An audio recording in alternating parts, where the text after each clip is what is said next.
Hi Aries, this is Jav. Welcome po sa ating channel. By the way, Aries, this is your weekly gabay tarot reading from November 6 to 9, 2025. Gamitin ang reading na ito bilang gabay lamang. Kung naka-resonate kayo, comment down. Tandaan, Aries, ito ay general reading. Kunin nyo lang po kung ano naka-resonate sa iyo. This is for you, Aries.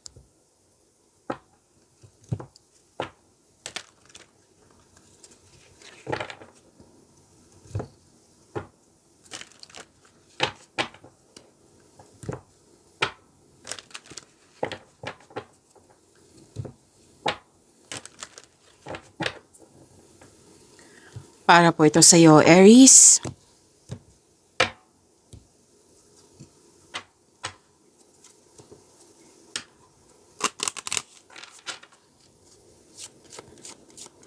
Angel number para kay Aries ngayong November 6 to 9, 2025. Angel number 1515. Creativity. Sabi po dito, keep accessing the creative connection that you feel to the divine. The whispers speak through your creative connection, allowing you to express the beauty that is within you and connect you to the love that is around you. To attract more blessings, let us say the power of affirmation. Let us say, creativity is my birthright. As I express my creativity, I feel a beautiful flow of love and connection. Again, creativity is my birthright. As I express my creativity, I feel a beautiful flow of love and connection. So this is angel number 1515. Okay, this is a message of positive change, new beginnings, and personal transformation. Okay, so sinabi dito na nasa right path ka. Kailangan mo lang makinig sa iyong intuition. So embrace change and trust your journey. Focus on your thoughts.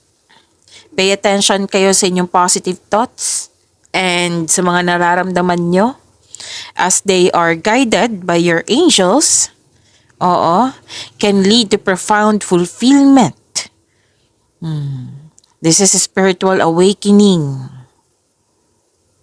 Okay? So, claim nyo po. Angel number 1515.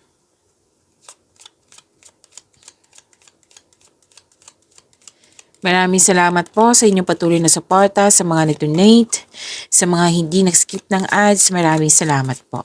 Sa mga hindi pa nag-subscribe, subscribe na po kayo at click bell notification para malaman nyo na may bago tayong video. Para sa mga gusto magpa-reading po, comment po kayo ng personal reading. Again, comment kayo ng personal reading and check my reply sa comment section. Ang ganda. So sinabi kanina 'di ba ni angel number 1515, this is creativity, new beginning, embrace changes. Kasi sinabi dito na may new beginning sa dalawang card na ito, new beginning. Okay. Huwag kayong mag-alala sa new beginning na ito kasi this is change for the better. May paglilipat sa malayong lugar or bibigyan mo na ng aksyon yung matagal mo ng plano. Makaka-receive din kayo ng good news. Oo, may bagong simula. Pwede sa proyekto, sa connection sa isang tao. May nakita rin ako ditong humihingi ng atensyon sa iyo. Pwedeng inner child mo ito or literal na bata. Nakatanggap din kayo ng tulong or regalo. Pwede din compliment, recognition. And this is abundance and love is blooming. Kitang-kita ko yung happiness mo dito. You deserve this. Claim niyo po.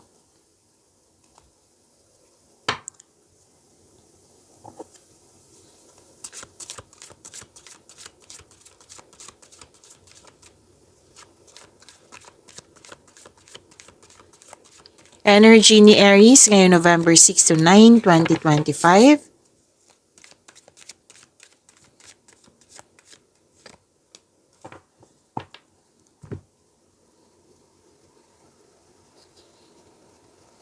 Paalala lang po, lalo na sa mga bago dito, kung may napansin kayo na repeating message, like for example, nanood kayo sa inyong monthly gabay tarot reading, weekly gabay tarot reading, oo, dito weekly gabay tarot reading, daily gabay tarot reading, monthly gabay tarot reading, at may napansin kayo na repeating message. Yan po yung pinupush ng card sa inyo na kailangan yung bigyan ng atensyon, solusyon at aksyon kung maaari po. So na yung energy ni Aries.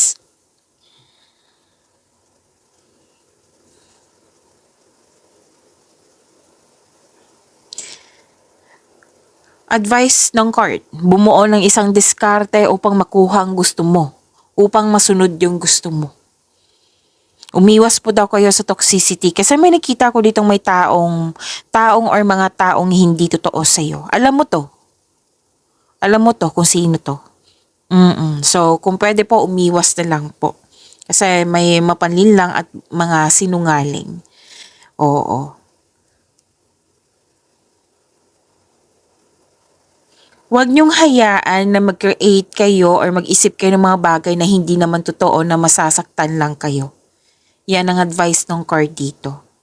Okay? So, umiwas sa toxicity, gumawa ng paraan na makuha ang gusto mo, masunod yung gusto mo, gamitin nyo yung talino nyo, at umiwas kayo sa mahilig magmanipula yung toxic na sinasabi ko sa iyo.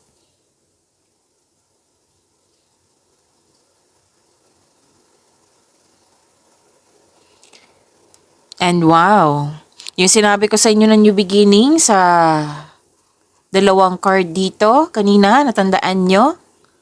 Andito din po sa tarot card nyo. At sinabi din ng inyong Angel 1515. This is new beginning at ang ganda ng new beginning na ito kasi abundance po, which is sinabi ko kanina, di ba, na huwag kayong mag-alala sa new beginning na ito kasi sinabi naman na change for the better po ito, which is abundance. Nakikita ko dito sa tatlong card mo. Claim niyo po ha, ang ganda po. May parating na blessings, gift from the universe, posibleng opportunities or unexpected sum of money. Pwede din na new job opportunity po ito. Nakikita ko rin dito na gumagawa ka ng mga hakbang para ma-enhance o ma-increase yung kaperahan mo. Ang pababago na ito ay may unlimited growth towards to your finances. May parating na love or romance para sa mga single. May paghahanda sa pag-level up sa connection sa isang tao or pwede din sa relasyon to.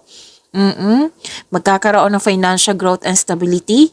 May change career din ako nakikita dito kasi may offer na that will offer more stability and abundance. So claim nyo po ang ganda.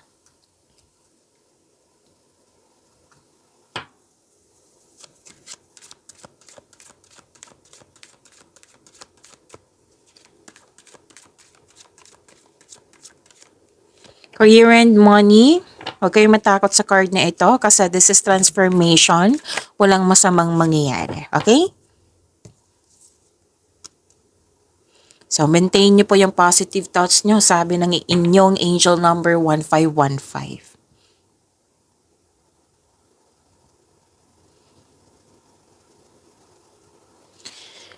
Dalawang card mismo nagsabi dito. From here to here. Oo. May ganap talaga na career change or pwede din pagbabago sa inyong proseso, sa mga ginagawa dyan para mas maging madali, para mas maging magaan, para mas magkaroon ng growth. Oo. Meron din mangyayari na change career, paglilipat ng work, paglilipat ng workplace. Pwede din na mag-stop ka ng negosyo at mag-try ng ibang negosyo na connected sa passion mo. Pwede din na may end of contract na mangyayari. Sa kaperahan, sinabi naman dito sa inyong energy na money matters will improve. So, hold tight, kapit lang po. Okay? So, growth always means leaving something behind. Andito po pala si Angel of Transformation at si Angel of Dreams. At sinabi din dito na malakas ang iyong intuition. So, take these chances na makinig sa inyong intuition kung pwede po.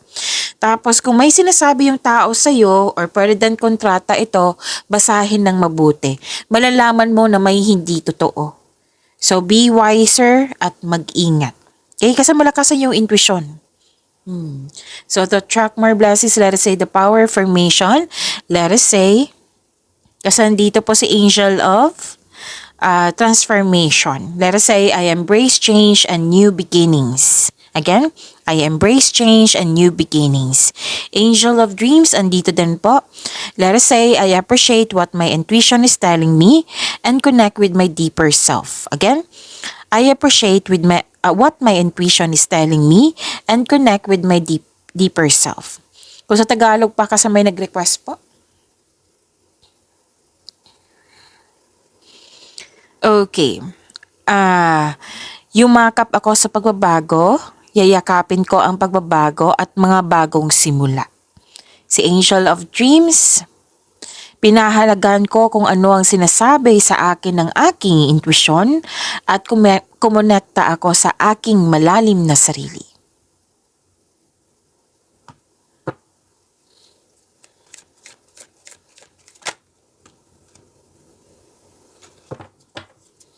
Andito po si Angel of Prophecy. By the way, this is your love life, self-love, partnership, and your mess.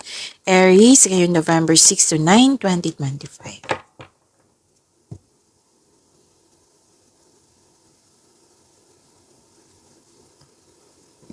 Excuse me, kailangan ko lang mag-burp.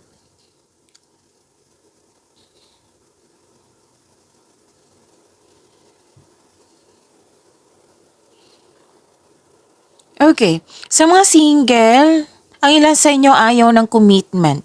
Ang ilan na sa inyo, may ibang maliligaw na friend zone mo or di kayo may mga nagustuhan ka pero hindi mo nag-decide ka na hindi mo siya ipagpatuloy.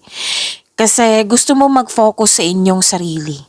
Kaya nagdesisyon ka na unahin mo muna yung sarili mo. Gusto mo mag-invest ng time para sa iyong sarili muna.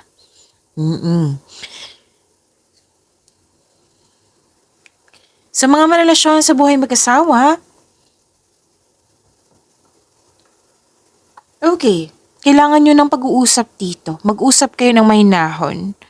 Gawa kayo ng adjustment kung kinakailangan. Kasi may nakita ko dito nag-iisip kung worth it ba magstay kasi ilang years na kayong magkarelasyon or nagsasama.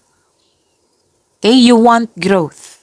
Opo, you want growth. So, kailangan ng pag-uusap ito. Kasi, ang relasyon, di ba, magtutulungan yan. Hindi pwedeng ikaw lang yung mag-isa. Pero dahil nagde-demand yung partner mo ng pag-level up sa inyong relasyon na iniisip mo ito ngayon or pwede din ikaw ito. So, kailangan ng time for reflection po. Kasi mukhang magdidesisyon ka dito. Hindi lang sa mga single, pati din sa mga relasyon. Mukhang may gagawa kayo ng mahalagang desisyon. So to attract more blessings, let us say the power affirmation kasi andito si Angel of Prophecy. Let us say, I am waiting for a reason and I make the most of the time I am given to gain new insight. I am waiting for a reason and I make the most of the time I am given to gain new insight. Kung sa Tagalog pa kasi may nag-request. Naghihintay ako ng isang dahilan at sinusulit ko ang oras na ibinigay sa akin upang makakuha ng bagong pananaw.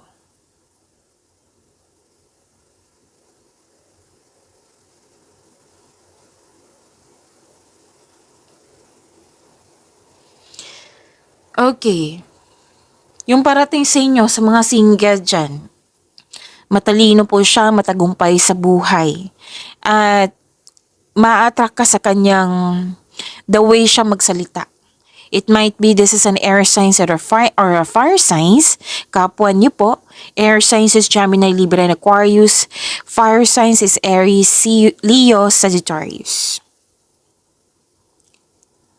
Para sa mga marelasyon sa buhay mag-asawa, so ginagamit ang lohika kesa sa emotion. Mataas ang pasensya nito. Pwedeng ikaw to, pwedeng siya. Mukhang mag-uusap talaga kayo. Ginagamit niyo ang lohika kesa ipairal yung emotion.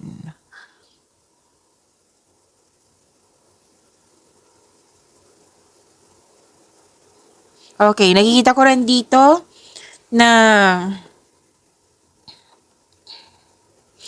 kung napansin mo na guarded ka, Kailangan mong pakawalan mo yung sarili mo. Kailangan mo ng recovery, kailangan mo ng freedom. Kasi may nakita ko ditong guarded. So, hindi naman ibig sabihin na guarded na kailangan lang po ng balanse, kumbaga. Hindi po masamang maging guarded po. Kailangan lang pong balanse. Kasi minsan, pag sobrang guarded na, meaning to say, may fear niyan. So, make it balance. Kailangan ng balance, recovery. Kailangan din ng forgiveness, of course. Maglaan talaga na mag-usap kayong dalawa kung sino man ito. Pwedeng partner, mahalagang tao na sa buhay nyo. Pag-imanin nyo po yung blessings na binigay sa inyo. Aries, see you tomorrow. Maraming salamat po.